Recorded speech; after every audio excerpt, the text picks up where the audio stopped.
Bonjour à tous, aujourd'hui je vais vous parler de la préparation mentale.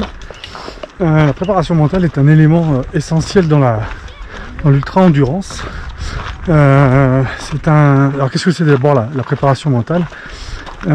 C'est la faculté à pouvoir passer outre l'ensemble des problèmes que l'on peut rencontrer à un moment donné. Alors c'est aussi bien valable pour le sport que ça peut être valable professionnellement. On peut s'en servir avant d'aller voir un client un peu compliqué, on peut s'en servir avant d'aller voir son patron, on peut s'en servir, enfin il y a autant de possibilités.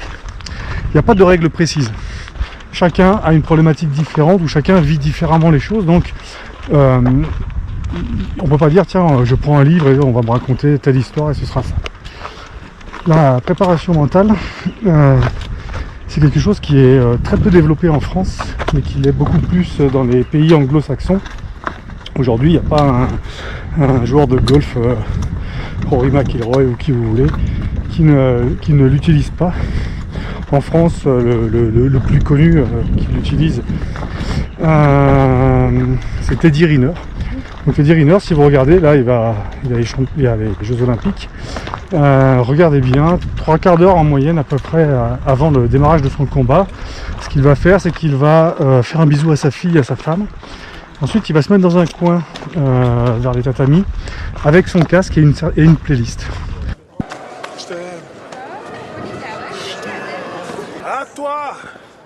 Et rien qu'à toi. Je la connais la chanson, t'inquiète. Tu sais que je t'aime. Je t'aime. Allez go. Allez go. Et de retour, il est là le patron. C'est ce que je me suis dit à un moment dans le combat. Je dis je gagne la compète et j'arrête. Il va rentrer dans une bulle, dans une certaine bulle, et cette bulle-là va lui permettre en fait, 3 minutes avant, au moment où il va enlever son casque et aller au combat, d'être remonté comme une pendule. Lui c'est ça, d'autres c'est autre chose. On a à peu près 7 thèmes possibles que l'on peut traiter par la préparation mentale. On a la concentration, on a la motivation bien évidemment. Il y a 2 types de motivation, l'intrinsèque et l'extrinsèque. Nous ce que l'on cherche c'est l'intrinsèque. On va travailler sur tout ce qui peut être réflexion que l'on a en interne. Vous savez, toutes ces phrases négatives où on se dit ah zut, je vais pas y arriver, je suis nul, c'est pas pour moi, et ainsi de suite. Donc tout ça, c'est des phrases sur lesquelles on peut travailler, et ainsi de suite. En fait, quels que soient les 7 thèmes, certains vont marcher avec des personnes, certains ne vont pas fonctionner. C'est comme ça.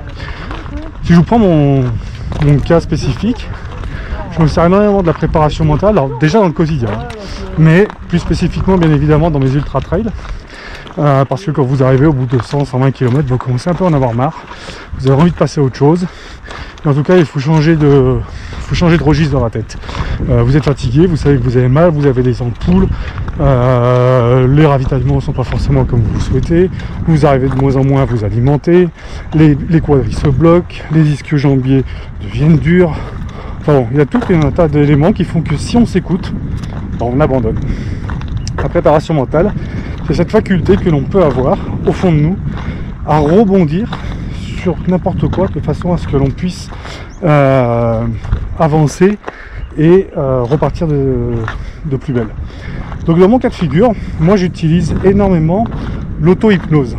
Alors l'auto-hypnose, dans la préparation mentale, vous la connaissez tous ceux qui en tout cas conduisent la connaissent. Vous savez, c'est ce phénomène où quand vous prenez la route, pendant 1 heure, 2 heures, 3 heures, peu importe. Puis au bout d'un moment, vous vous réveillez un peu, vous dites oh, je sais même plus par quelle route je suis passé. Et en fait, c'est ça l'auto-hypnose. Votre cerveau était quand même concentré sur la route, mais la phase, on va dire, arrière de votre concentration, elle était sur autre chose. Les vacances au ski, venir dans les Pyrénées, voir des lacs comme celui-là qui sont magnifiques. Qu'importe, vous êtes parti dans autre chose, et ça c'est un élément d'auto-hypnose.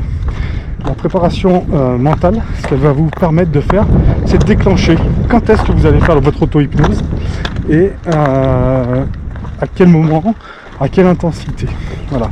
Donc pour faire l'auto-hypnose, alors je prends ce cas-là, puisque c'est celui que j'utilise le plus à titre personnel. Ça fonctionne par un système de visualisation, on appelle ça aussi de l'imagerie mentale. Donc cette visualisation, c'est, par exemple, je suis au 120e kilomètre et que j'en ai marre, et ben mon esprit va aller s'imaginer que j'arrive sur la ligne d'arrivée, que mes copains sont là, que ma famille est là, je lève les bras, je vais récupérer ma médaille si tel est le cas. Et puis voilà, en fait, le fait de me projeter comme ça, et ben pendant 5-10 minutes, un quart d'heure, des fois 1 heure, vous allez avoir l'esprit ailleurs. Et en fait, cette notion de difficulté, de ras-le-bol, de marde que vous aviez, vous l'avez plus, elle disparaît. Voilà. Donc, la préparation mentale, elle démarre à partir d'un moment où vous avez un déclencheur. Donc, ce que l'on va faire dans la préparation lors de nos ultra-trails, on va s'entraîner durant nos entraînements justement à utiliser la préparation mentale et à créer ces éléments déclencheurs que l'on appelle, pour certains appelleront ça des focus. Alors par exemple, moi quand j'en ai ras-le-bol, je sais que je me tape une fois sur les jambes, je sors le poing et je me dis go, passe à autre chose, pense à autre chose et avance. Voilà, ça c'est ma phrase, ça c'est l'élément que je mets en place. Et je sais qu'à chaque fois que je fais ça, à force de l'avoir testé, je sais que d'un seul coup mon esprit part dans autre chose et m'envoie justement dans ce début d'auto-hypnose, parce que du coup je me dis ok, faut que je me réveille, à quoi je vais penser? Ah bah tiens, je vais penser à tel élément. Et là, je suis vraiment en pleine conscience de ce à quoi je dois penser et plus à ma course. Et je m'évade, et je pars, et je vais ailleurs. Donc, la préparation mentale, ça se prépare aussi à titre professionnel. Vous avez et vous le faites, hein, en tout cas pour la partie des commerciaux, j'en suis sûr. Quand vous avez un client un peu compliqué, un peu difficile, que vous savez que vous allez avoir un rendez-vous, un entretien avec lui, bien évidemment, qu'est-ce que vous faites? Vous vous imaginez, vous vous préparez, vous êtes dans cette visualisation, vous êtes dans cette imagerie mentale, et vous vous préparez à tout ce qu'il va pouvoir vous dire, à tout ce que vous allez devoir contrecarrer. Et puis du coup, quand ça va arriver, ce phénomène va arriver, et ça va être beaucoup plus simple pour vous de le traiter, et vous allez voir que finalement, cet entretien qui vous paraissait des fois pas un peu compliqué, le fait de l'avoir préparé avant, mentalement, ça vous permettra d'avancer dans votre rendez-vous avec beaucoup moins de difficultés que prévu. Je vais vous donner un dernier exemple et après j'arrêterai sur la préparation mentale. Il y a des tests qui ont été faits. Alors il y en a 2 principaux qui sont très connus, vous pouvez les retrouver sur internet. Alors je vais vous en parler d'un, c'est ce qu'on appelle la méthode piano. Donc on a pris 3 groupes de personnes. Un groupe qui maîtrisait parfaitement le piano, sans aucun problème. On leur a donné une nouvelle partition qu'ils ne connaissaient pas. Et pendant 1 mois, ils se sont entraînés sur cette partition. Et ils ont joué tous les jours. Et puis, le jour J, l'objectif c'est de leur retirer la partition et qu'ils la jouent sans pouvoir la lire. Ensuite, on a eu un 2e groupe sur lequel on leur a fait faire le même exercice, mais à mi-temps. C'est-à-dire qu'il y avait la moitié du temps où on leur donnait le piano, ils faisaient, et la moitié du temps où ils avaient toujours la partition, mais ils n'avaient pas de piano. Ils devaient s'imaginer en train de jouer. Et puis on a eu un 3e groupe, toujours dans le même laps de temps, qui lui n'avait pas de piano, avait la partition, et devait s'entraîner à jouer comme s'il pouvait le faire. Vous l'aurez compris, le dernier groupe dont je parle, celui qui n'avait pas de piano, qui le faisait juste à la préparation mentale, juste en s'imaginant, a eu exactement les mêmes résultats que le groupe qui s'entraînait sur le piano. Et en fait, on a ce phénomène aussi sur des basketteurs. On a essayé ça sur des basketteurs avant des Jeux Olympiques. On a essayé ça sur plusieurs éléments et ça fonctionne très très bien. Moi, alors pour ceux qui ne le savent pas, sur mes temps libres, je suis aussi préparateur mental pour les sportifs de haut niveau et pour les professionnels, donc chef d'entreprise et ainsi de suite. Pour les gens qui se blessent dans les courses, c'est quelque chose que j'utilise énormément. Je leur demande de se mettre dans leur canapé parce qu'ils ne peuvent plus courir et de fermer les yeux et tous les jours pendant un quart d'heure d'imaginer qu'ils sont en train de courir, d'imaginer qu'ils posent leurs pieds à tel endroit sur tel caillou, de s'imaginer au départ, de s'imaginer à l'arrivée. Et plus on va s'entraîner et plus on va se voir toujours du même angle et plus on va aussi se voir en couleur, commencer à sentir les odeurs quand on est dans les sous-bois et ainsi de suite. Voilà, et ça ce sont des éléments qui, quand on les travaille vraiment au quotidien, donnent des résultats assez extraordinaires. Donc Voilà.